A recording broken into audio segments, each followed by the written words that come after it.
Muy buenos días, soy Lili García, amigos de BeHealth, bienvenidos a Conexión Clínica, actualizaciones en gastroenterología y hepatología para el médico primario. Hoy estamos transmitiendo en directo desde el Sheraton Convention Center en San Juan, Puerto Rico, donde se celebra el Clinical Gastroenterology and Hepatology Update 2025. Esta transmisión queremos ofrecer a los médicos primarios una visión clara y actualizada de los avances más importantes en gastroenterología y hepatología y transformar ese conocimiento especializado en herramientas prácticas que faciliten la labor diaria a nivel de atención.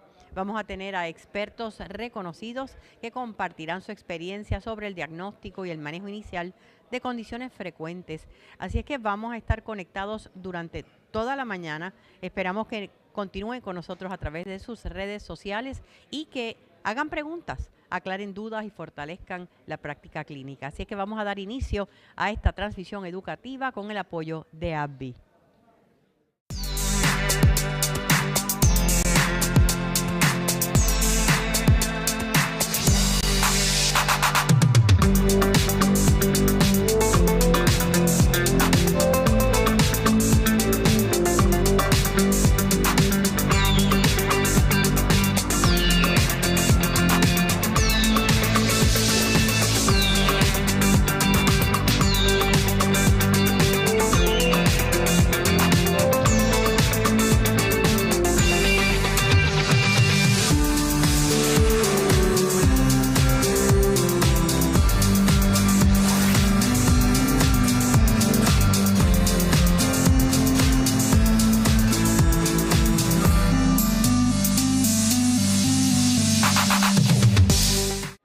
Le damos la bienvenida a nuestro primer recurso en esta transmisión, el gastroenterólogo y hepatólogo doctor Federico Rodríguez. Bienvenido, doctor.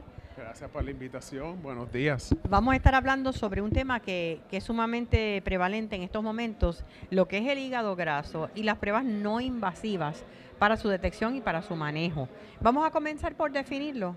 Sí, la condición más común que tenemos ahora para aumento en enzimas hepáticas o las pruebas del hígado, la condición más común del hígado que afecta al hígado hoy en día en nuestra población y se está convirtiendo en la causa número 1 de trasplante de hígado también. Antes eran las hepatitis virales, específicamente la hepatitis C. Seguro. Con los tratamientos nuevos para la hepatitis C y tratando de erradicar esa enfermedad, ha surgido la condición metabólica del hígado, que lo llamamos ahora sí, le llamamos síndrome metabólico o hígado metabólico, porque está asociado a las condiciones que usualmente afectan nuestro metabolismo. ¿Cuáles son? Diabetes, que sabes que es bien prevalente en Puerto Rico, sí. Aumento en colesterol, en los triglicéridos, el aumento en peso, sobre todo en la cintura, donde más difícil se nos hace rebajar, la alta presión.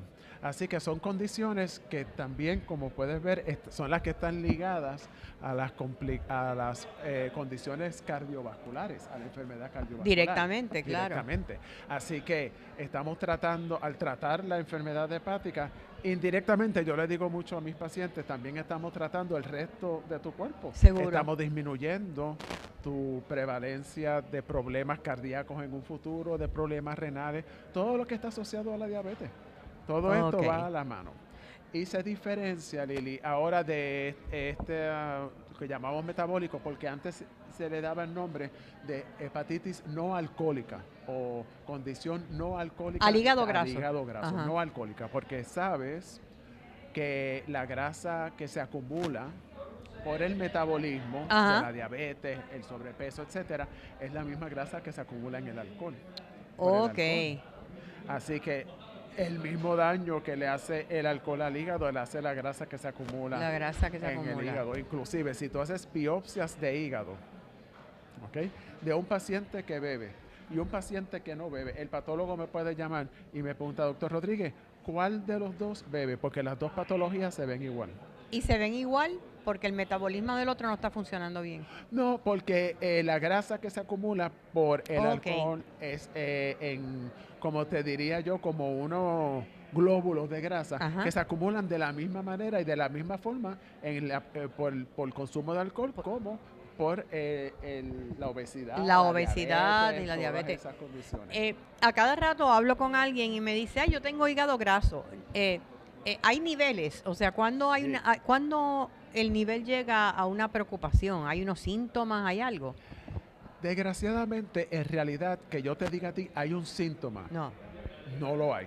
Por lo tanto, depende mucho de la sospecha entre el paciente y su médico primario, ¿no? Ok. O su endocrinólogo, su gastroenterólogo, cualquier médico o cardiólogo. Yo Claro. recibo muchas referidos de cardiólogos, endocrinólogos, hasta de ginecólogos. ¿Por qué?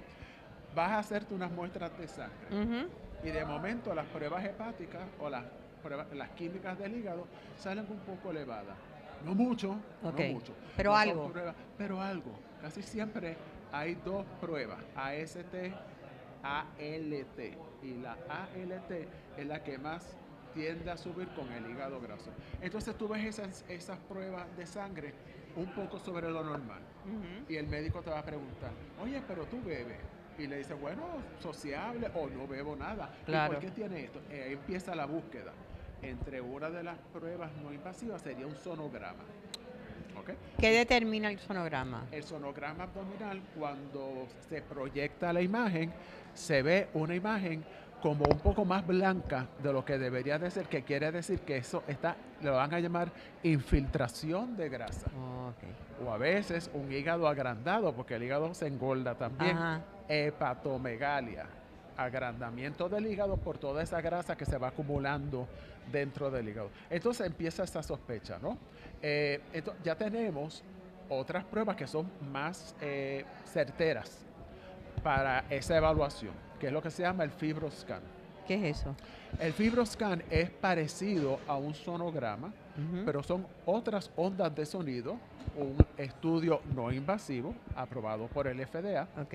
se hace en la oficina, se usa parecido a lo que se utiliza para el sonograma, el probe, Ajá. con la grasa, se pone al lado del costado derecho, que es donde está el hígado, en el lado derecho, y con ondas de sonido vamos a recibir dos valores.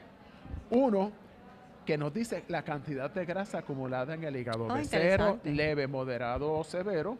Y el otro número que nos da es si el hígado se está endureciendo. Ok. Que va. O sea que es una prueba mucho más certera Sí. que lo que sería Un sonograma un en el sonograma. sentido de eso, porque el sonograma es como que, yo lo veo. Se Sí. ve, yo creo que se ve grasoso. Esto nos dice, no, yo te estoy midiendo aquí una cantidad nivel de de grasa, grasa claro. específica que está acumulada. Por ejemplo, el nivel más alto de grasa está asociado con que en ese tejido hay 60% de acumulación de grasa. Ok. ¿Entiendes? Y entonces es una buena manera porque nos da un número, Sí. que es lo primero que tú le dices al paciente, mira, vamos a controlar el azúcar. ¿Cuál es el número entonces? ¿60% sería la banderita roja? ¿O no, la necesario? ¿O banderita puede roja, no, la banderita roja viene con el número más, o la escala más alta de ese nivel, que en realidad no vale la pena discutirlo ahora porque por ejemplo, los números van es algo muy específico? de 100 y Sí. pico hasta 400. Entonces, de tal número a tal número es grado 1, de tal número a tal número es grado. Claro. Eso hay que explicárselo al paciente. Al paciente. Yo se lo explico al paciente. Le digo, tú estás en este estadio de grasa y esto es lo que tenemos que hacer. Ujú. Y esta es la consecuencia. Puede que no tenga ninguna. Claro. Que la elasticidad del hígado sea buena y por lo tanto esto es completamente reversible. Es como rebajar. O que ya hay un daño, porque esto puede causar cirrosis. Sí. Porque te lo comenté, que es bien parecido a lo del alcohol, ¿verdad? Claro. Y entonces uno asocia la cirrosis o cicatrización del hígado y pérdida de sus funciones al alcohol, pero otras cosas pueden producir cirrosis. Seguro. Y específicamente, que esta de las principales, el ¿Cuál hígado es- graso. ¿Cuál es la importancia que los médicos primarios estén conscientes de esto para Eh, poder referir a un gastroenterólogo, a un hepatólogo? Todas estas conferencias que estamos dando preventivas sobre cómo diagnosticar los pacientes, sobre cómo dirigirlos a su diagnóstico correcto y su tratamiento, está dirigido a prevenir las consecuencias. Las consecuencias. A la mano, cuando empezamos a tratar el hígado graso, estamos, como te mencioné ahorita, disminuyendo las enfermedades cardiovasculares. Seguro. Estamos disminuyendo los problemas renales. estamos mejorando el azúcar, el colesterol, los triglicéridos. En otras palabras, perdón, estamos mejorando la salud en general del paciente, y estamos en prevención de lo que pudiera llegar a ser la cirrosis o cicatrización del hígado. O sea que la bandera roja para el médico primario enviar a un paciente a un especialista sería aumento en las pruebas del hígado, en lo que llamamos las químicas, específicamente la ALT, un sonograma de rutina que demuestre que el hígado está agrandado y con grasa, y el historial del paciente. El historial te lo dice todo. Eso es importantísimo. El paciente tiene diabetes, sospéchalo. El paciente tiene colesterol, triglicéridos altos, sospéchalo. El examen físico ve que es una persona que está sobrepeso, claro, que tiene mucha barriguita, ¿verdad? Como tenemos todos, pues sospecha que esta persona pueda tener esos problemas. Fuera de, ¿verdad?, el hígado graso relacionado al alcohol, el que no está relacionado al alcohol, ¿qué le podemos decir a los pacientes para prevenir el que se convierta en un problema grave de salud? Pues mantener el peso y el ejercicio. Me preguntan, ¿cuánto ejercicio? Por lo menos 3 veces en semana, media hora, ejercicio cardiovascular. Okay. El ejercicio cardiovascular es donde se suda. Sí. No es donde tú vas hablando con el celular, vas caminando para el parque, no. Que cuando tú estás caminando, no te puedas, espérate, déjame terminar aquí. Ese es el ejercicio que te hace por lo menos 3 veces en semana. Caminando, una bicicleta estacionaria. Bailar, zumba. Bailar, sí. Así que 90 minutos por semana y evitar las azúcares. Las azúcares es lo peor, sobre todo el azúcar que viene del maíz, el corn syrup. Ese es un endulzante que se le pone a todo se le pone al cornflakes, se le pone al ketchup, se le pone a casi todo lo que está enlatado. Esas cosas las evitamos. No hay que llevar unas dietas extremas. No, a mí no me gusta pasar hambre. Es prevención. Y claro, también controlar la ingesta del alcohol. Gracias, doctor Federico Rodríguez, por habernos acompañado. Y ustedes no se retiren porque continuamos transmitiendo desde este evento educativo para los médicos primarios aquí en el Sheraton Convention Center. Ya volvemos.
continuamos en directo desde el Sheraton Convention Center como parte de la transmisión del Clinical Gastroenterology and Hepatology Update para médicos primarios, y nos acompaña en esta ocasión para hablar sobre la doctora Veruska Ballester, gastroenteróloga, para hablar sobre lo que es el manejo de pacientes con diarrea crónica. Doctora Ballester, gracias por acompañarnos. Hola, muchas gracias por la invitación. Cuando hablamos de diarrea le puede dar a cualquiera, en cualquier momento. Cuando hablamos de diarrea crónica, ¿de qué estamos hablando? Es importante clasificar la diarrea entre aguda y crónica. Usualmente, diarrea crónica, la definición es que ha durado por más de 14 días. O sea que yo creo que eso es bien importante, porque como has mencionado, pues diarrea es un síntoma bastante común, que nos puede ocurrir a todos, pero el problema es cuando ya se hace más persistente, que ya hay que hacer otro tipo de evaluación. Cuando llega este paciente con diarrea crónica, usualmente va al médico primario, no necesariamente van a un gastro. Pues cuáles son los primeros pasos clínicos que debe dar ese médico primario y qué debe informar ese paciente. Bueno, lo importante número uno es, hay que ver cómo nosotros vamos a clasificar dentro de las diarreas crónicas el subtipo. Y varios pasos que nos pueden ayudar a llegar a ese diagnóstico es, número uno, hacer un historial extenso. El historial bien importante que incluya medicamentos, suplementos bien importantes, aunque no sean medicamentos recetados, historial de viajes. Porque pueden hacer una diferencia, un suplemento. Definitivamente hay suplementos que pueden causar muchos efectos secundarios, siendo diarrea uno de ellos. Como mencioné, los medicamentos, historial de viaje, historial familiar, bien importante. Familiares particularmente si tienen historial de cáncer de colon, si han tenido historial de enfermedades inflamatorias del intestino, como Crohn's, colitis ulcerosa, entre otras cosas. Que hay una predisposición genética en ese tipo de, ¿verdad? Sí. Se ha visto que por ejemplo, en pacientes que tienen enfermedades inflamatorias del intestino, se ha visto que son múltiples factores en personas que están genéticamente predispuestas. Claro. Y en el caso del cáncer colorectal, aproximadamente 10% de los casos pueden tener un componente genético. O sea que es importante comenzar por un buen examen, un buen historial, luego un buen examen físico, muy, muy, muy importante. ¿Hay pruebas de sangre que podrían identificar algo que está causando la diarrea crónica? Sí. Luego, lo importante es hacer un buen assessment con pruebas, incluye pruebas de sangre, un CBC, lo que es un Comprehensive Metabolic Panel, pruebas de función de tiroides. Importante. Porque la tiroides tiene relación. Porque hay personas que pueden tener, por ejemplo, cuando hay algún tipo de disfunción de tiroides, pueden tener manifestaciones en alteración de los patrones de evacuación, incluyendo la diarrea. Y entonces, otra cosa bien importante son las pruebas de excreta. Seguro. Descartar que no haya algo infeccioso, o sea, que se envía un cultivo de excreta. Bien importante como mandar electrolitos en excreta para ver cuál es la osmolaridad y poder clasificar si es una diarrea osmótica versus una diarrea secretora.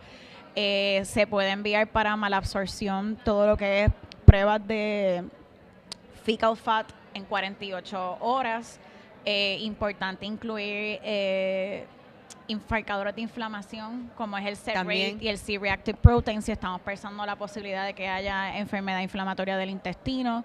Se puede enviar fecal elastase, que es una prueba para descartar que no haya insuficiencia pancreática, que también pueden presentar con diarrea como una de las manifestaciones clínicas. Fecal calprotectin, también para pacientes que estamos pensando con la enfermedad inflamatoria del intestino. O sea que sí podemos comenzar con una evaluación serológica y de excreta, que eso nos va a ayudar a poder clasificar a estos pacientes, que yo creo que es clave para entonces luego tratarlo. ¿Cuándo entonces el médico primario debería entonces referirlo a un especialista? Porque si es algo básico, pues tal vez lo puede tratar. Pues yo creo que es bien importante estar bien pendiente a lo que son los síntomas de alarma. Todo paciente que, por ejemplo, presente con pérdida de peso significativo, lo que nosotros llamamos unintentional weight loss, que es que no tiene una explicación, porque algunas veces es que ha perdido el apetito, que quiere hacer modificaciones en dieta, bien importante. todo paciente que presenta con sangrado rectal, con evacuaciones negras, oscuras, pacientes que en algún laboratorio presentaron con anemia por deficiencia de hierro, todo ese tipo de... O sea que particularmente los pacientes que tienen algún síntoma de alarma, yo diría que son los que primordialmente deben de ser enviados a un subespecialista pronto. Para evaluación. ¿Qué consejos prácticos le daría a médicos primarios para que puedan abordar de una forma más certera todas estas situaciones que tienen que ver con la diarrea crónica? Pues yo creo que lo importante es saber que hay diferentes clasificaciones de la diarrea. Sí. Y que tanto el examen físico como el historial, como las pruebas tanto serológicas como discretas nos pueden ayudar a ir identificando y categorizando a estos pacientes, porque como discutimos en la charla de la conferencia, pues realmente cada subtipo tiene su tratamiento específico. O sea que lo más importante es categorizar a los pacientes en el grupo adecuado para poderle dar un tratamiento que sea efectivo. Y si no hay una condición inflamatoria del intestino, ¿es algo que es tratable y que puede curarse? ¿O? Sí, definitivamente. Hay diferentes subclasificaciones de la diarrea. Tenemos las que son inflamatorias no malignas, que es enfermedad inflamatoria del intestino, como Crohn's, colitis ulcerosa, que tiene su tratamiento. Seguro. Podemos tener también proctitis por radiación, que también tiene su tratamiento específico. Dentro de las que ¿Y el IBS también? El IBS es importante y gracias por mencionarlo, porque realmente esto es una condición que es de exclusión. Estamos hablando del Irritable Bowel Syndrome. ¿Cuál es el nombre en español? Síndrome del intestino irritable. Ok, me alegro, y hay gracias. 3 subtipos. Está el que es predominantemente con diarrea, predominantemente con estreñimiento. Está ahí el que alterna entre estreñimiento y diarrea. Y creo que es bien importante, y gracias por mencionarlo, porque es un diagnóstico de exclusión. ¿Qué significa que es un diagnóstico de exclusión? Que nosotros tenemos que descartar y hacer pruebas para nosotros poder decir contundentemente, excluimos todas estas causas de diarrea y realmente lo más probable es que tenga un componente funcional, o como nosotros comúnmente lo llamamos, Irritable Bowel Syndrome, que también tiene su propio tratamiento específico y sí se puede tratar. Sí se puede tratar y se pueden controlar los síntomas. Y algo importante es que pacientes con Irritable Bowel Syndrome no presentan con factores de alarma. O sea que eso es algo clave. Ok. Y también la investigación tiene que ser bastante profunda. Definitivamente. Sí, para poder encontrarlo. Gracias, doctora Ballester. Gracias por su aportación. Bueno, pues muchas gracias por la invitación. Y nosotros regresamos en breve con más recursos, más entrevistas desde el Sheraton Convention Center en Santurce.